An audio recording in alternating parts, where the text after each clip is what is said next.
Welcome to the Shir. We're in the middle of the 37th chapter of the Tanya, and previously we spoke about when a person uses their life force that they receive from eating and drinking food that then becomes enclosed in their blood to give life to the entire body. When the person uses his energy to do Torah and mitzvahs, which is God's innermost will, he elevates not only his godly soul, his spiritual soul, when he does this physical act, this mitzvah, this time that he learns Torah with.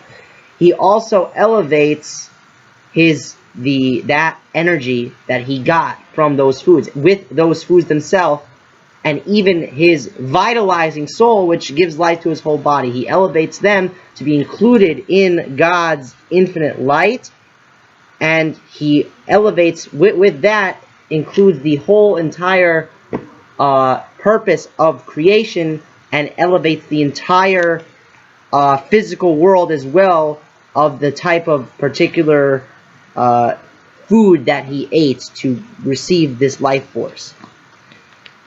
So when will this life force be included in holiness, like we were just talking about? Kasher kol neshama v'nefesh ha'elokis shebecho Yisrael.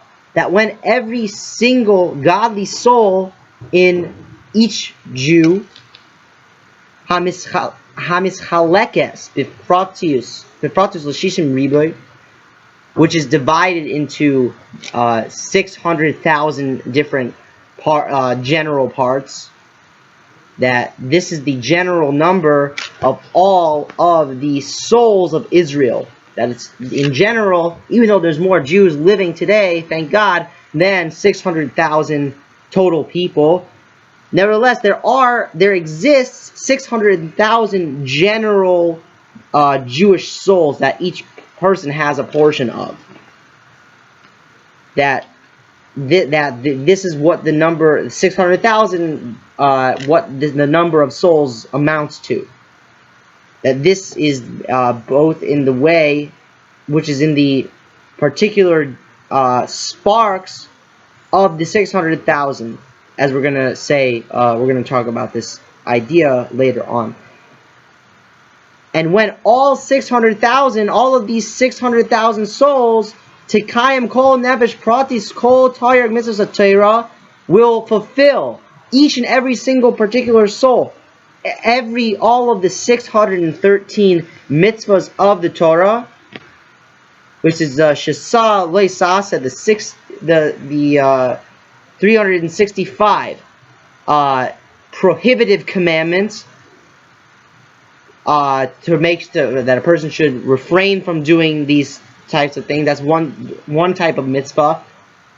Lahafrid shesa gidim shel dam nefesh achyinish beguf, to separate the 365 sinews of the blood of the vitalizing person's vitalizing soul in his body.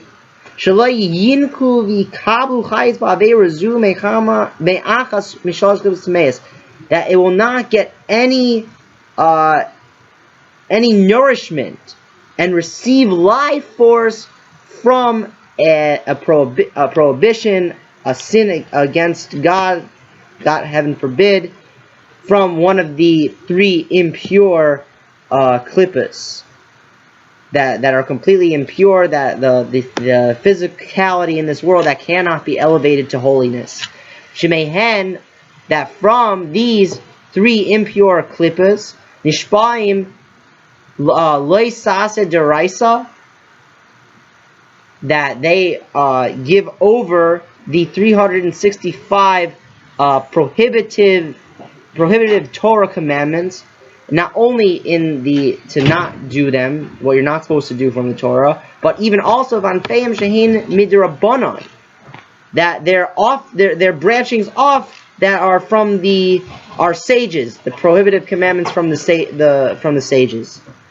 And just as we learn in the 7th chapter of the Tanya, that even the branches off of the the commandments prohibited from the Torah that are from the sages, these things that the rabbis forbid us to do receive their life force from the three impure klippas. So all of these things receive their life from the three klippas, like we said. All of these things, they are not able to be elevated to holiness. And when a person, God forbid, does a sin on one of these things, he then receives in that particular sinew in his circulatory system, he receives this which is in that same one that's connected to that sin itself. He receives his life force from the three impure. This sinew in his body receives life force from the three impure klippas. B'shuv loy suchal nefesh achiyunis la'alis el Hashem, and it makes the vitalizing soul in the body unable to elevate itself to God. Im nitma'a b'tumas hashalosh klippas tameis, if it becomes impure through one of these impure klippas. She'ein lehen aliyah la'olam ki'im bitava avar legamri, that the only way a person is able to elevate the three impure klippas is to destroy them completely. That the things that go against the neutral types of physicality in the world that can be used for good or bad, these things, the three impure klippas, completely, there's no way to elevate them to holiness other than nullifying them and destroying them completely. That the prophecy says that the spirit of impurity God is going to destroy from the world in the time, meaning when Mashiach comes. And then since these things are, they get their life force from the three impure klippas, they're not able to be elevated to holiness, as we said. And if a person goes against the Torah in one of the 365 prohibited commandments, or one of their branches off from the sages, he will not be able to elevate this particular area in him will not be able to be elevated to holiness. That this area of the vitalizing soul that it used for this particular sin. And so it's understood that through a person being careful from going against one of the Torah prohibitions, he is promised that his entire vitalizing soul will be able to elevate itself to holiness. And the 248 mitzvahs aseh, the 248 positive commandments, the mitzvahs that God commands us that a person should do, that when going back to the thing that where every single soul, every general soul fulfills all of the 248 positive commandments in its entire existence, that this is in order lahamshich or ein soif baruchu lamata lahales loy, so like to draw down the infinite light of God into the lower world, into our world, and to elevate to Hashem ulakasher ulayached boy klalos hanefesh achiyunis sheberamach evrei aguf, and to connect and to unite with Hashem a person's entire vitalizing soul that is in his 248 limbs of his body, which correspond to the 248 positive commandments, b'yichud gamor, in a complete unity. that through a person fulfilling mitzvahs, he elevates his soul and connects and unites with Hashem. Liyais la'achadi mamash, that they become literally one thing with Hashem. Just like it arose in Hashem's will that there should be a dwelling place in the lower realms.